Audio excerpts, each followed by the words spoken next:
Ada Romo Agustinus Guntoro, waktu dan tempat dipersilahkan. Terima kasih, selamat malam. Semoga rahmat Tuhan kita Yesus Kristus, cinta kasih Allah dalam persekutuan Roh Kudus selalu beserta kita. Amin. Para sahabatku yang dikasihi Tuhan, berjumpa lagi dengan saya setelah 1 minggu. Saya pertama-tama mau mengaku dosa dulu. Beberapa atau minggu yang lalu saya menjanjikan kepada teman-teman untuk membahas usulan tema dari dokter dan apa itu temanya? Tentang mutiara yang dikaitkan dengan anjing dan babi. Lalu Bu Regina juga punya usulan tema yang lain, tetapi saya belum bisa memenuhinya karena memang minggu ini ada aneka macam kegiatan. Maka saya menampilkan tema yang muncul dalam benak saya saja dulu. Nah, saya mengusulkan tema gigi ganti gigi, lalu flyernya sudah dibuatkan gambar seperti prinsip keadilan. Tapi apakah renungan yang akan saya berikan melulu berbicara soal keadilan? Mari kita lihat bersama-sama. Temanya saya tambah di sini dengan istilah MGN GGGGG. Ini nama saya ini Guntoro Agustinus Serbagi. Mata ganti mata, gigi ganti gigi. Maksud saya seperti itu. Nah, kita merenungkan bacaan terlebih dahulu yang diambil dari Injil Matius bab 5 ayat 38 sampai dengan ayat 42. Kamu telah mendengar firman, mata ganti mata, gigi ganti gigi.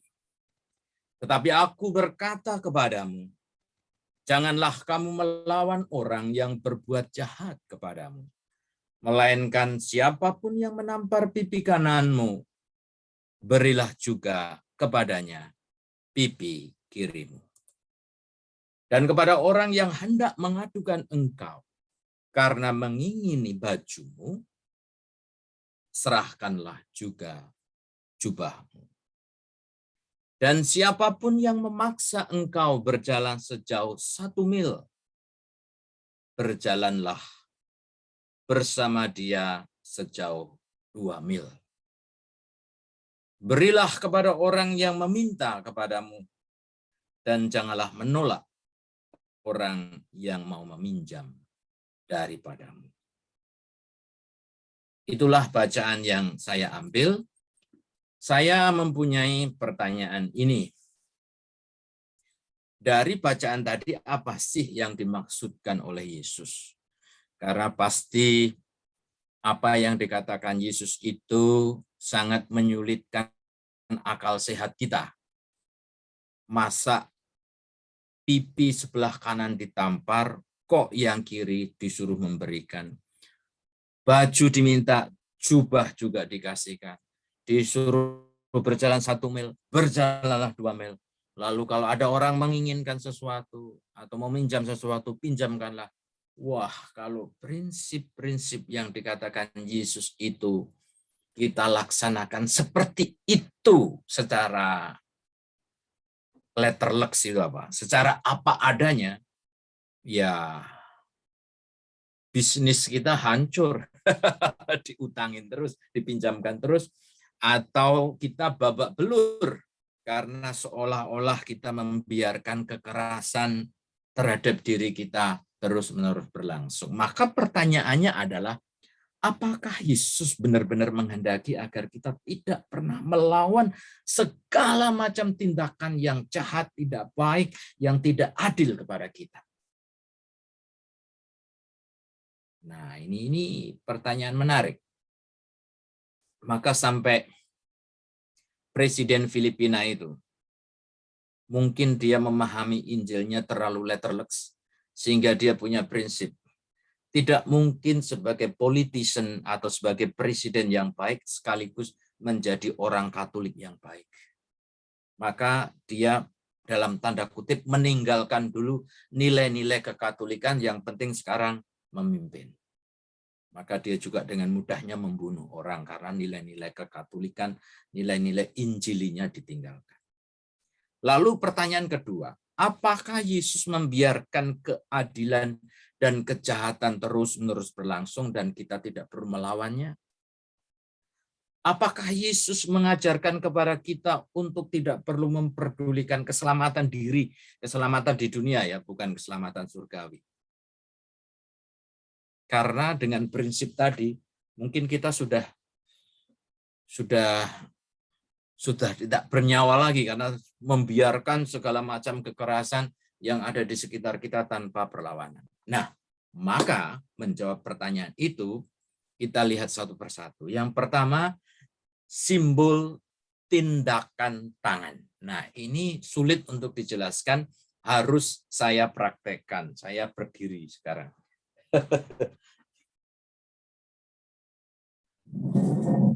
Apakah kelihatan? Oh, ini terlalu, saya naikkan dulu. Yes. Siapakah yang menampar pipi kananmu, berilah juga kepadanya pipi kirimu.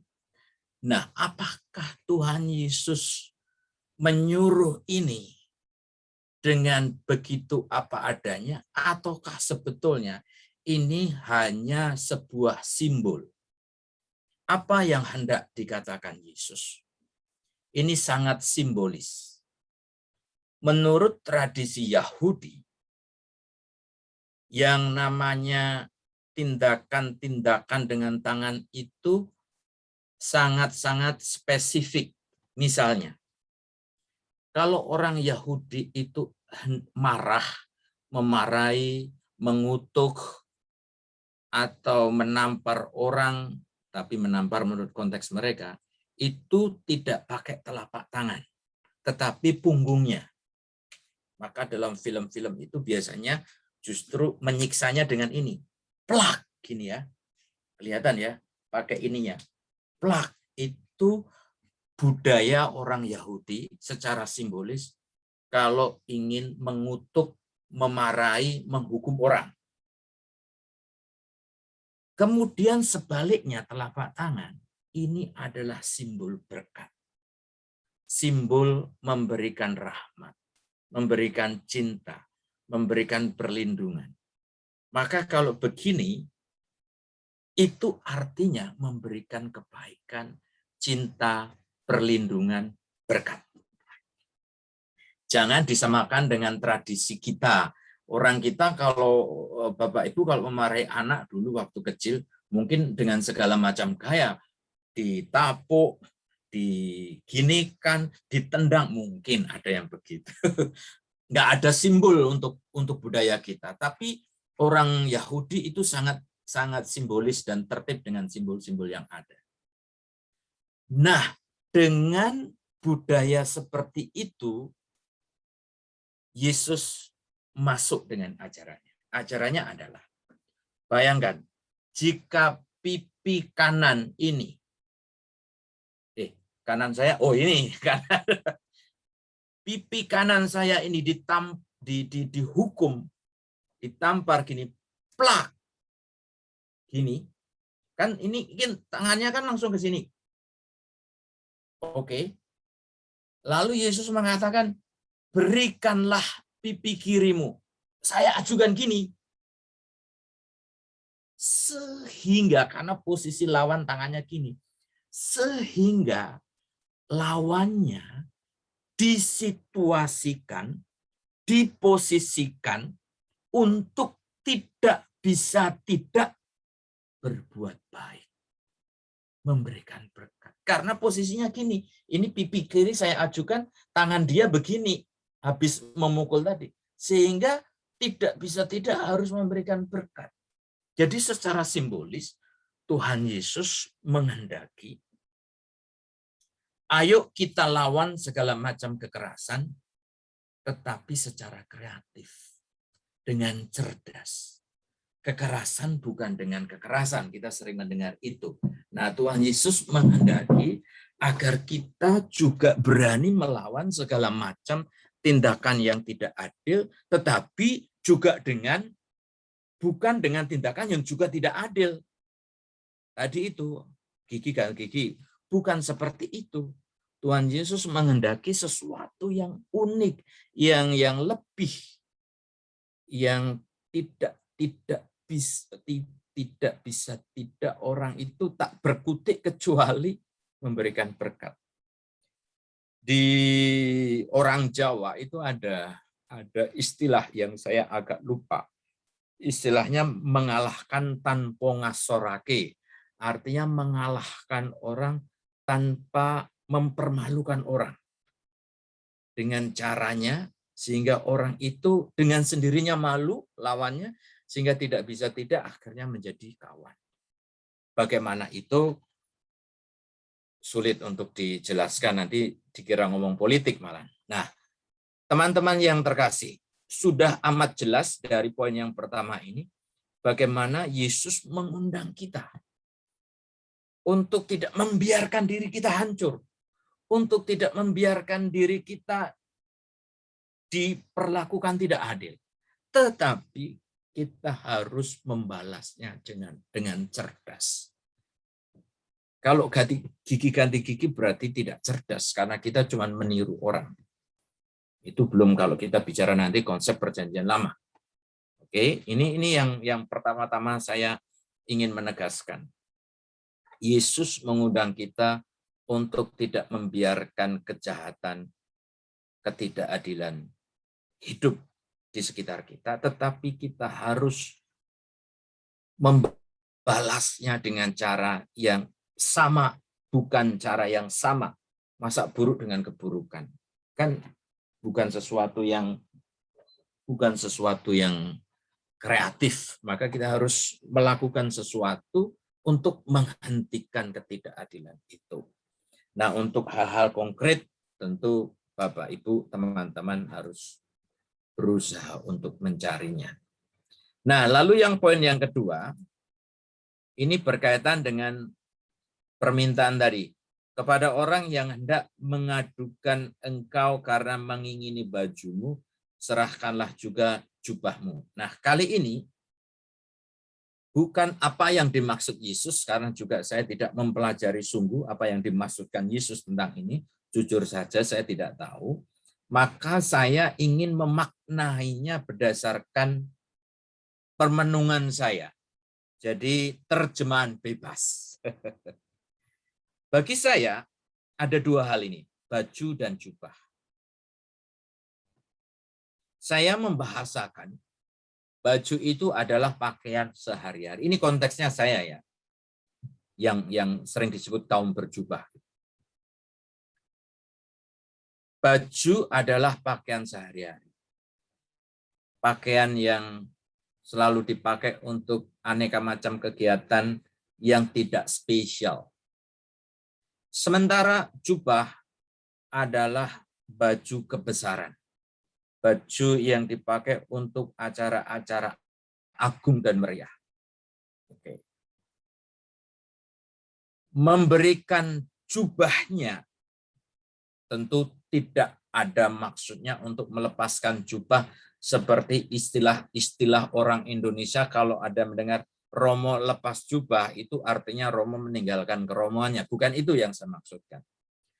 Tetapi sebuah kerinduan untuk memberikan sesuatu kepada yang lain bukan hanya hal yang biasa-biasa saja, yaitu baju. Tetapi sesuatu yang paling spesial dalam hidupmu.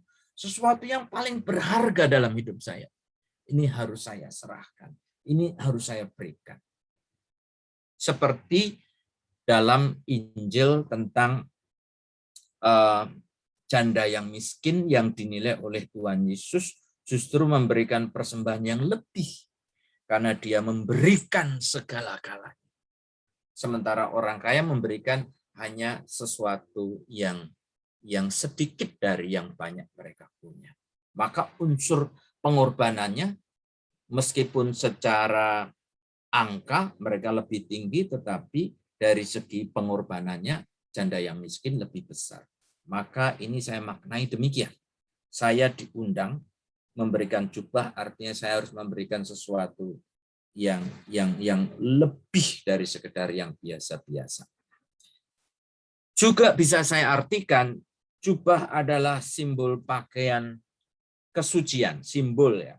Ingat ini gambarnya seorang wanita yang sakit menyentuh jubah Yesus dengan sebuah keyakinan akan memperoleh kesembuhan.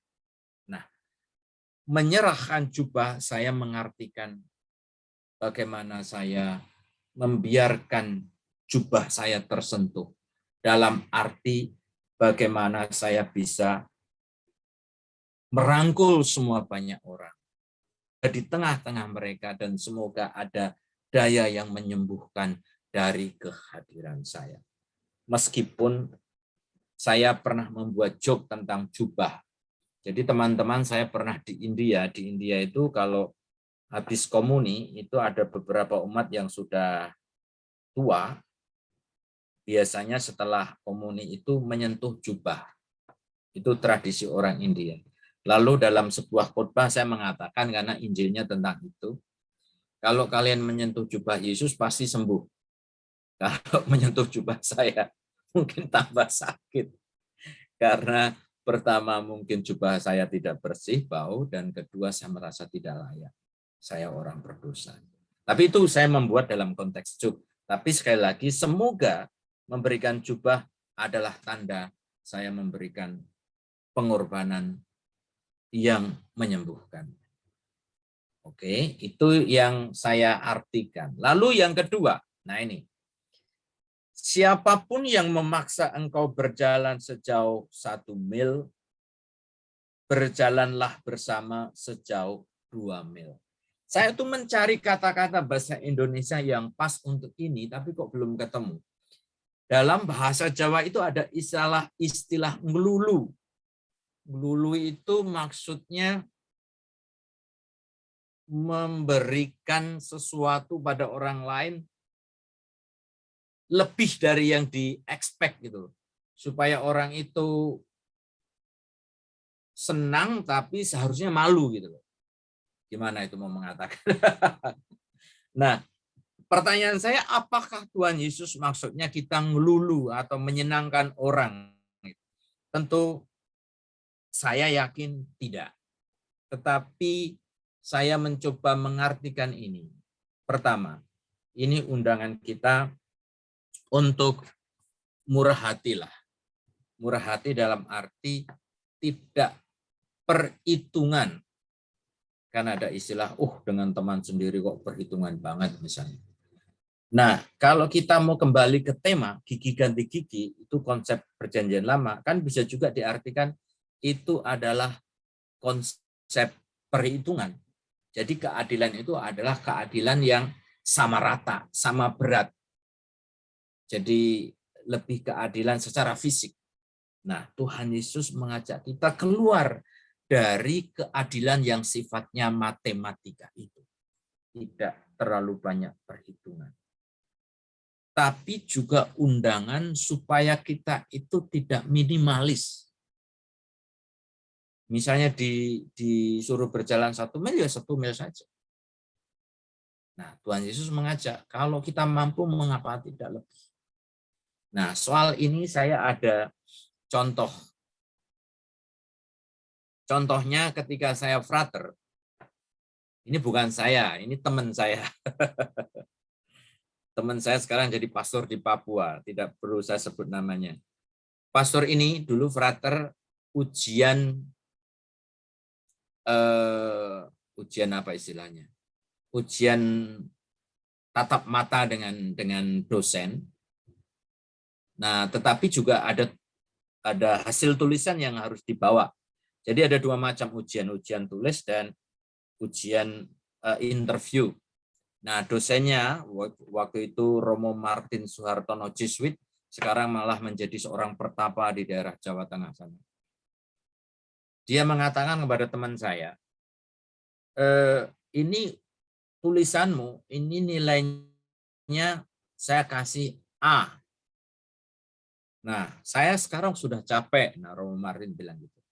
Karena udah ngetes banyak orang. Saya hanya akan tanya satu pertanyaan saja.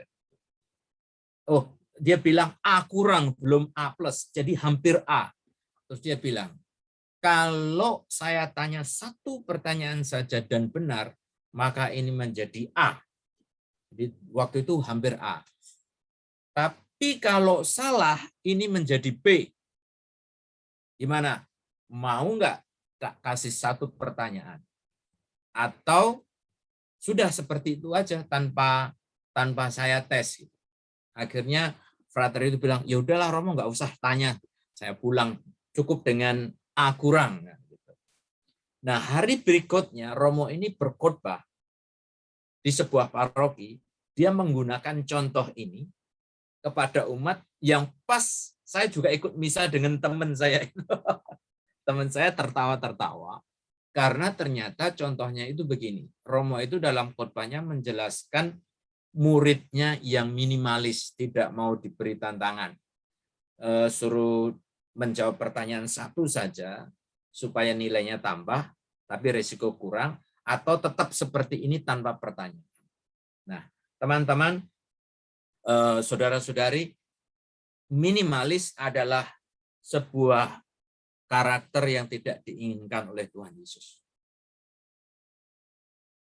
Bentuk dari minimalis ini juga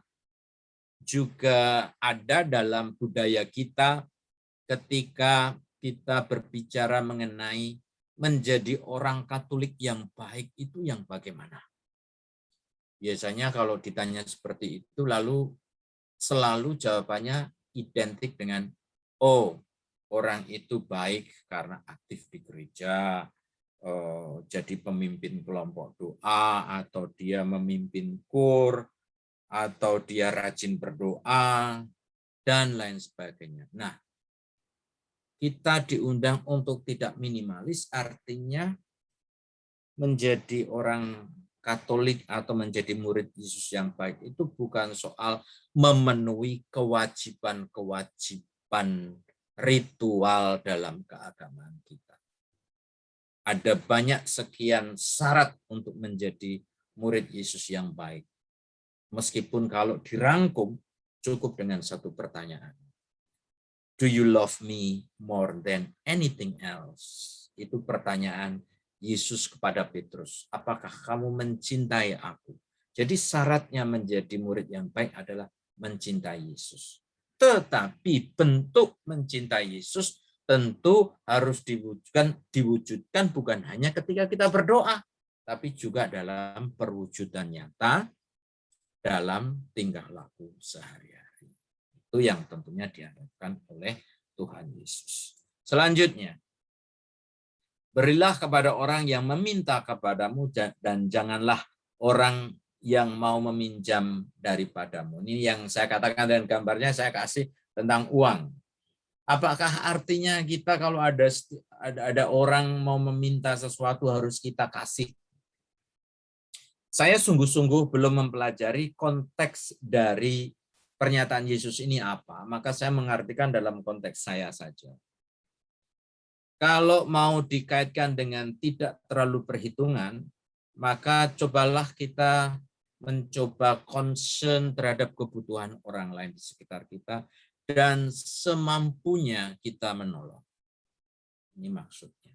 Tetapi saya juga tidak setuju dengan prinsip persahabatan yang tidak bisa mengatakan no kepada kawan. Artinya apa? Menjadi sahabat yang baik, menjadi anggota komunitas yang baik. Itu tidak kok kita selalu yes saja, tapi tidak pernah mengatakan tidak. Dalam konteks tertentu, dalam keadaan tertentu, kita harus mengatakan no. Karena kita juga punya limit, kita punya batas. Kita juga punya kelebihan dan kekurangan, dan justru mengatakan no dengan alasan yang masuk akal, itu justru membantu orang lain yang mungkin ada orang lain yang selalu minta pertolongan terus. Nah, kita bantu supaya dia tidak tergantung pada kita misalnya. Ini contoh kasusnya mungkin banyak ya. Banyak ya, saya nggak tahu dalam kehidupan Bapak Ibu di Indonesia ya. Tapi kalau di Hong Kong ini saya tidak mendampingi para PMI. PMI itu istilah terbaru dari TKI atau TKW. PMI itu pekerja migran Indonesia. Itu urusan utang mengutang itu ternyata menjadi bagian dari kehidupan mereka sehari. Nah, ini sehingga kalau ini saya berikan kepada mereka cocok tema ini. Baik, selanjutnya. Nah, ini justru yang kalimat pertama tadi dalam Injil. Saya taruh di belakang. Kamu telah mendengar firman, mata ganti mata, gigi ganti gigi. Kamu telah mendengar, artinya ini adalah prinsip yang sudah dihidupi sebelumnya, yaitu dalam perjanjian lama. Atau dalam kehidupan kita sehari-hari saat ini. Nah, setelah itu, kemudian Yesus menawarkan yang baru. Tetapi Bapak Ibu Saudara-saudari, Yesus menawarkan yang baru bukan hendak menghentikan yang lama, tetapi melengkapi atau menyempurnakan. Maka tadi saya sudah mengatakan, oh semuanya kok orang mata ganti ganti yang minimalis kayak yang keadilan matematis kayak atau yang balas dendam kayak. Terus sekarang harus ditinggalkan semua, tidak. Justru ayo kita mencoba kembali melihat ini untuk dihidupi. Sebelum kita melihat prinsip yang dikatakan Yesus, tetapi karena Tuhan Yesus tidak pernah mengurangi satu dot pun dari perjanjian lama, maka kita juga harus menghidupinya. Tetapi ini bukan hukum balas dendam. Oke. Ini adalah juga usaha dari hukum itu sendiri supaya kita bisa menghentikan kejahatan-kejahatan atau ketidakadilan yang sudah terjadi.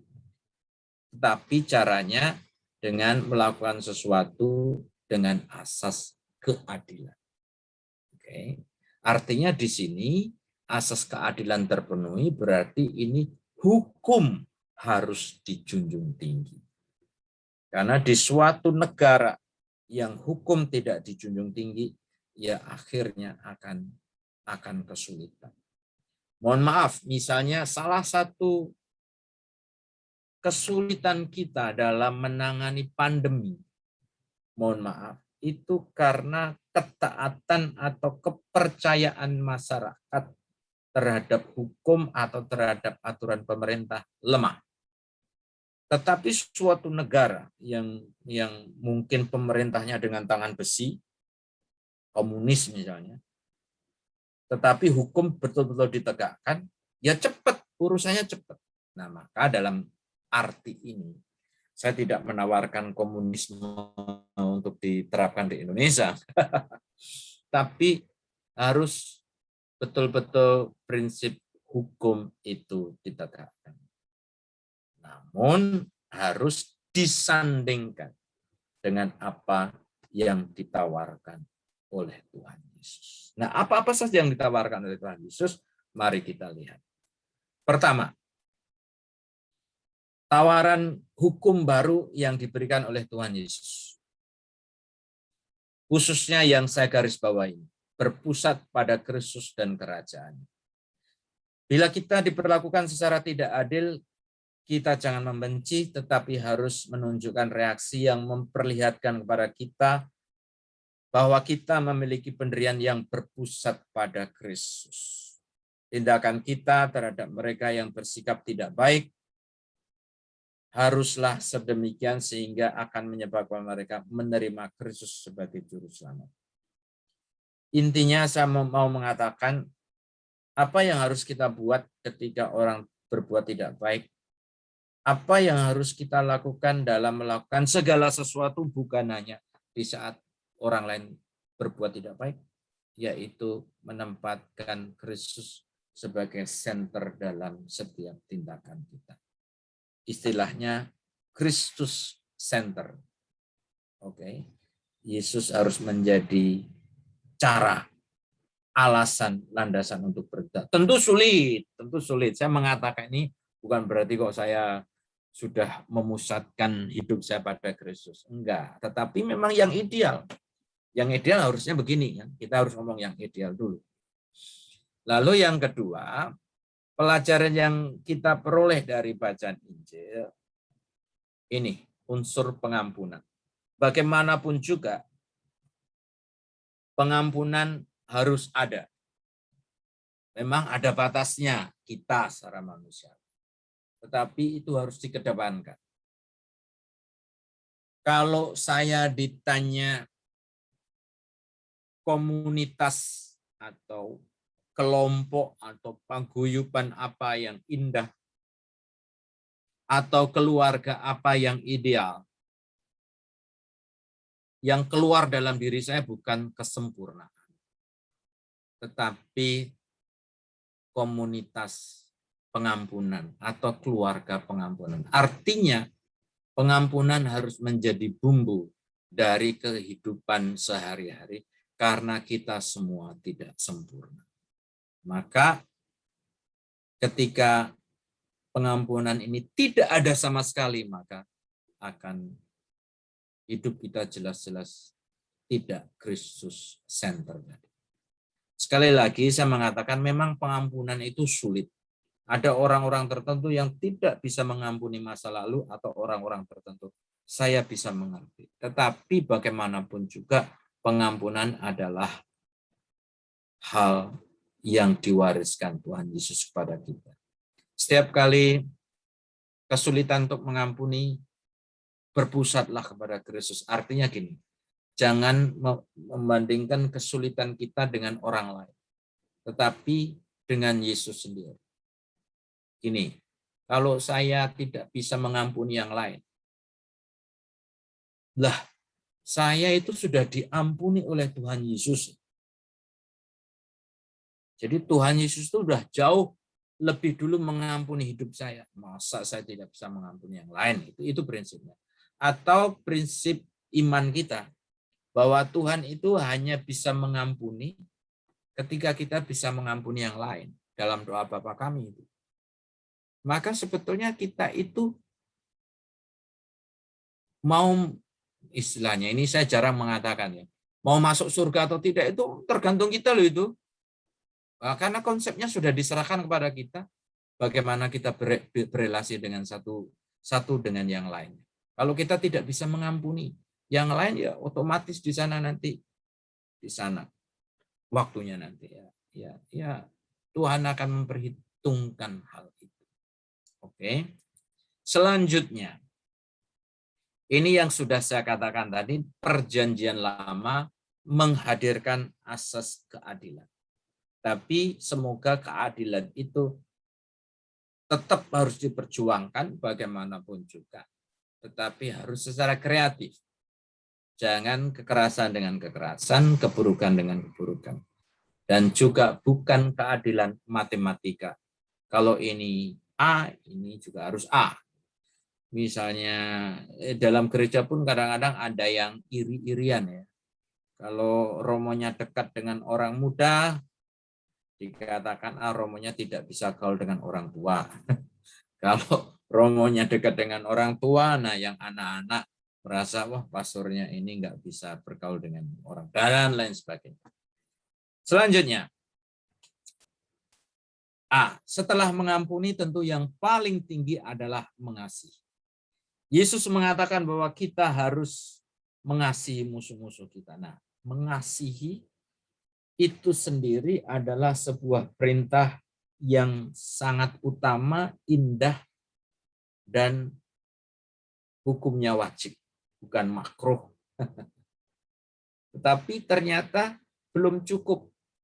Harus ada nilai plusnya, yaitu mencintai musuh atau mencintai orang yang tidak menarik atau bahkan orang yang menyakiti. Karena apa? Karena gini, saya berpikir gini. Mencintai orang yang mencintai kita, that's not love. Tapi balas budi. Mencintai dia karena dia baik. Aku dekat dengan dia karena dia baik. Aku bersahabat dengan dia karena dia kaya, pejabat, cantik. Kalau sudah miskin, nggak menarik, nggak tertarik, misalnya. Nah, ini yang dikatakan oleh Tuhan Yesus. Mencintai musuh artinya ya, bagaimana kita mencintai tanpa syarat. Bukan karena kebaikan-kebaikan yang sudah kita terima. Meskipun tentunya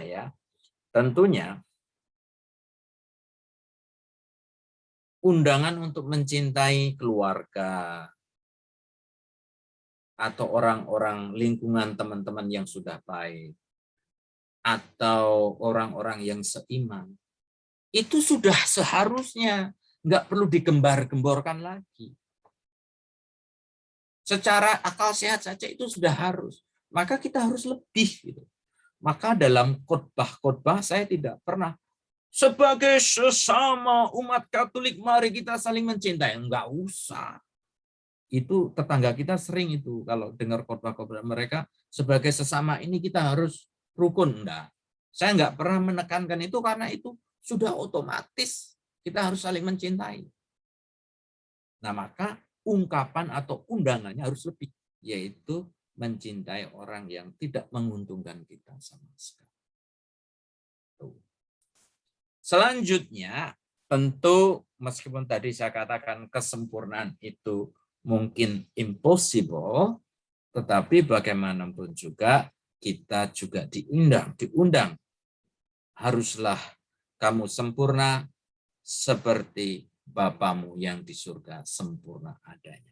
Tetapi yang dimaksudkan sempurna di sini adalah suatu sifat yang universal dan lengkap. Bukan kok sempurna tidak pernah berbuat salah, bukan. Jadi ini sama dengan tadi, kasih yang tidak didasarkan pada ketertarikan alami atau pribadi.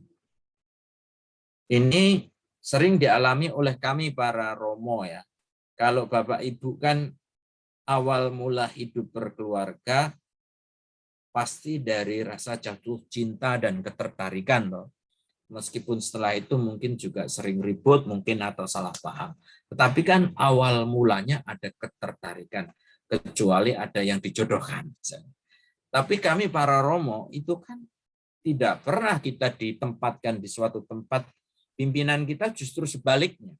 Biasanya menempatkan Romo ini dengan ini bukan karena mereka cocok, tapi mungkin dilihat mereka nggak cocok, supaya ditantang untuk menjadi cocok.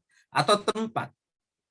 Saya tidak pernah bermimpi, saya tidak pernah ingin untuk berkarya di sana.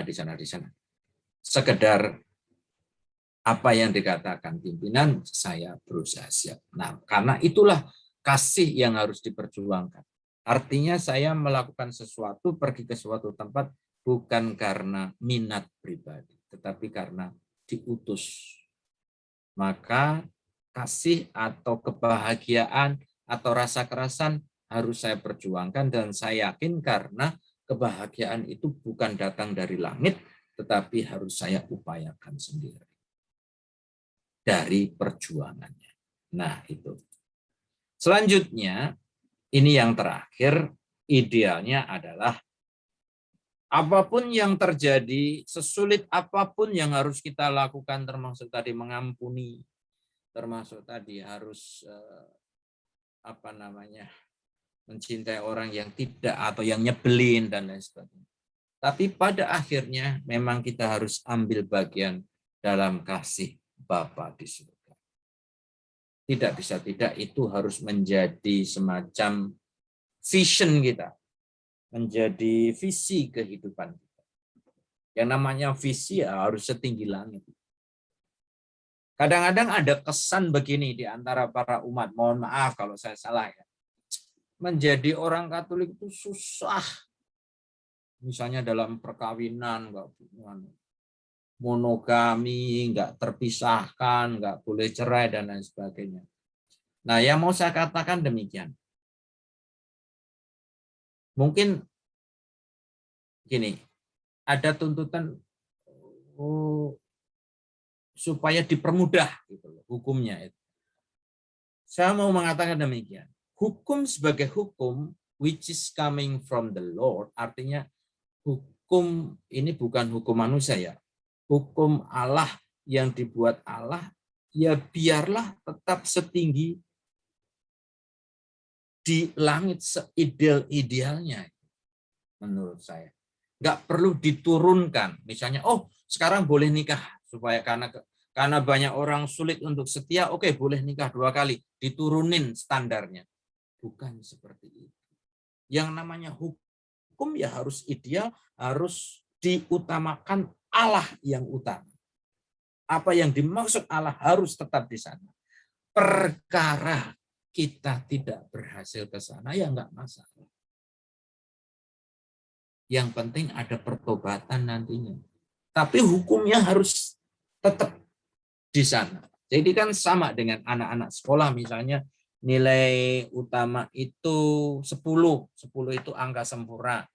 Tapi karena murid-muridnya tidak ada yang dapat 10, semua yang terbaik cuma 8, lalu standarnya dikurangin. 8 adalah angka kesempurnaan. Ya nggak perlu diturunkan. Tetap angka 8 itu angka 10 tetap yang terbaik. Kalau nggak mampu 10 ya nggak apa-apa. Yang 8 kan juga lulus. Terbaik daripada yang tidak. Terbaik di antara yang tidak sempurna itu. Nah maka menurut saya biarlah hukum-hukum itu jangan direkayasa, dibuat lentur-lentur, tetaplah di sana. Yang dibuat lentur adalah bagaimana penanganannya. Bagaimana kita mencoba memahami kesulitan-kesulitan yang ada. Nah, pada akhirnya ini yang poin-poin yang saya ingat supaya juga diingat oleh teman-teman. Pertama tadi, saya sama sekali sangat setuju dengan ide Yesus yang sangat cerdas tadi dengan ajarannya soal makna telapak tangan dan punggung tangan. Bahwa sebetulnya dari penjelasan itu kita diundang untuk tidak menyerah, ngalah. Orang Indonesia banyak ngalah. Tidak boleh. Kita harus fight. Kita harus melawan ketidakadilan. Tetapi carilah cara melawan yang tidak lebay. Yang kontraproduktif. Carilah itu. Nah, apa bentuknya ya dilihat dulu kasusnya. Lalu yang kedua adalah tidak minimalis, tidak perhitungan, tidak terlalu hitung-hitungan. Bukan perhitungan. Undangan untuk murah hati. Selanjutnya, nah ini kalau dibuat dalam bahasa Indonesia itu suaranya nggak kena. Kalau bahasa Indonesia kan hukum dan cinta. Kata-katanya nggak nyambung. Kalau ini law and love. Law and love. Berjalan bersama. Perjanjian lama, perjanjian baru harus berjalan bersama. Jangan ditinggalkan. Karena ini menjadi 2 poin yang saling mempengaruhi. Saya ragu orang bisa mencintai setulus hati, tetapi sebetulnya dia tidak tahu hukum atau tidak peduli dengan hukum. Harus. Atau orang yang sangat hukum minded, tapi tanpa cinta. Enggak. Mungkin juga. Semuanya harus saling melengkapi. Nah, selanjutnya ini bukan judul lagu kesempurnaan cinta. Tapi saya hanya mau mengatakan cinta tanpa syarat itulah yang ditawarkan Yesus. Yesus tidak omong kosong kok, walaupun kita untuk melakukannya ini agak sulit. Bukan agak sulit, sangat amat sulit, bahkan impossible. Tapi kan Tuhan Yesus sudah memberi contoh kepada kita. Dia mencintai kita tanpa syarat loh. Saya punya semboyan gini. God love me as I am, not as I should be. Tuhan mencintai saya apa adanya, bukan apa yang harus atau apa yang mampu aku lakukan. Artinya Tuhan tidak melihat talenta saya atau prestasi-prestasi saya atau kebaikan-kebaikan saya yang sudah saya buat, tetapi mencintai saya apa adanya. Seperti hujan yang diberikan kepada orang yang baik dan jahat, seperti aroma bunga yang akan memberikan aromanya kepada semua jenis orang yang dekat pada bunga. Tidak peduli apakah yang dekat dengan bunga itu adalah seorang yang suci atau tidak. Suster yang sangat baik berdoa rosario di bawah pohon atau di bawah bunga yang harum semerbak. Bunga-bunga akan ikut berdoa, bunga-bunga akan memberikan aromanya. Seolah-olah bunga-bunga ikut bernyanyi memuji Tuhan dalam darasan lagu-lagu atau doa-doa itu. Tetapi jangan lupa bunga-bunga itu pun akan tetap memberikan aroma yang sama seandainya ada orang berbuat mesum di dekat pohon bunga itu. Artinya bunga tidak peduli kamu itu suci atau tidak, mencintai aku atau tidak, akan memberikan aromanya. Itulah Tuhan. Dan akhirnya, tadi yang saya katakan, yang saya rindukan, bagi yang berkeluarga, yuk kita membangun keluarga pengampunan. Kalau kesempurnaan itu memang bukan sesuatu yang mustahil atau sesuatu yang sulit untuk ditempuh, maka pengampunan harus dikedepankan. Kalau ini komunitas misalnya LPF, ayo kita jadikan ini sebagai salah satu misi kita. Ada unsur pengampunan dijadikan bumbu kehidupan kita.